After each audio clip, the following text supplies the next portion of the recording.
5 second start.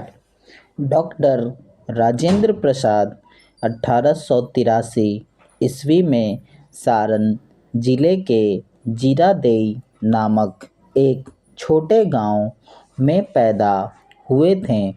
उन्होंने प्रायः अपनी सारी शिक्षा कलकत्ता में पाई और वे विश्वविद्यालय की सभी परीक्षाओं में सम्मानपूर्वक सफल हुए।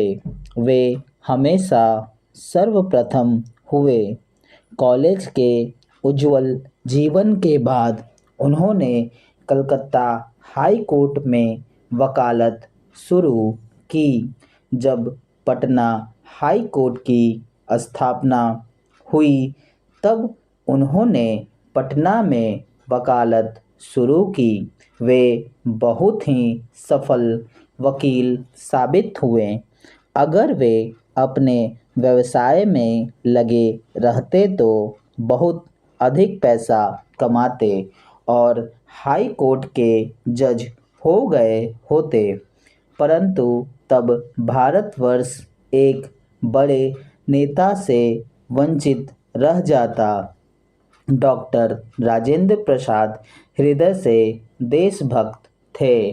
धन और विलासिता का उनके लिए आकर्षण नहीं था।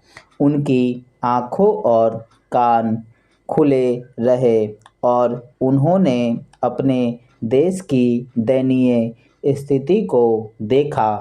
उन्होंने अपने व्यवसाय को छोड़ने और मातृभूमि की सेवा करने का निर्णय किया। उसी समय एक अवसर भी मिल गया।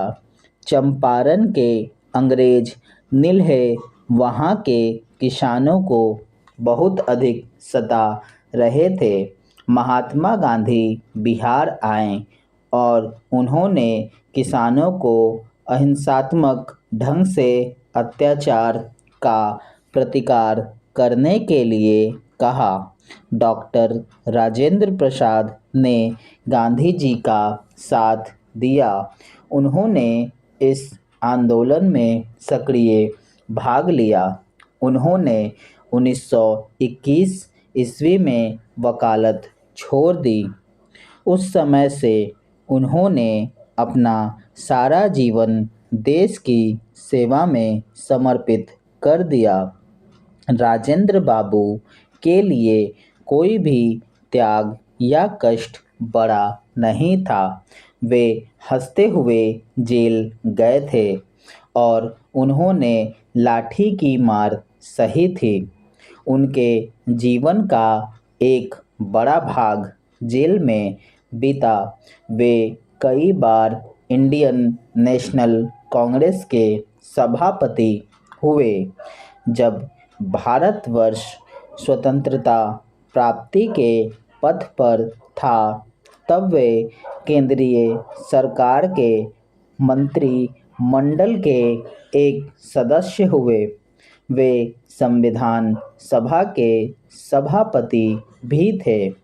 1947 ईस्वी में जब भारत स्वतंत्र हुआ तब वे भारत संघ के राष्ट्रपति चुने गए। इस सम्मानित पद पर वे 2 अवधि तक आसीन रहे। 1962 ईस्वी में उन्होंने अवकाश ग्रहण किया। पटना के सदाकत आश्रम में निवास कर और सर्वोदय सिद्धांतों पर कार्य करते हुए 28 फरवरी 1963 की रात्रि में उनका देहावसान हुआ। डॉक्टर राजेंद्र प्रसाद सरलता के प्रतीक थे। वे हर व्यक्ति से स्वतंत्रता पूर्वक मिलते जुलते थे और बहुत ही स्पष्ट वक्ता एवं ईमानदार थे। हर व्यक्ति का प्यार एवं सम्मान उनको मिलता था और उनका व्यक्तित्व मित्रता एवं विश्वास की प्रेरणा देता था। वे बड़े विद्वान थे और उन्होंने कई विद्वतापूर्ण पुस्तकें लिखी। उनकी दिवंगत आत्मा को शांति मिले। स्टॉप।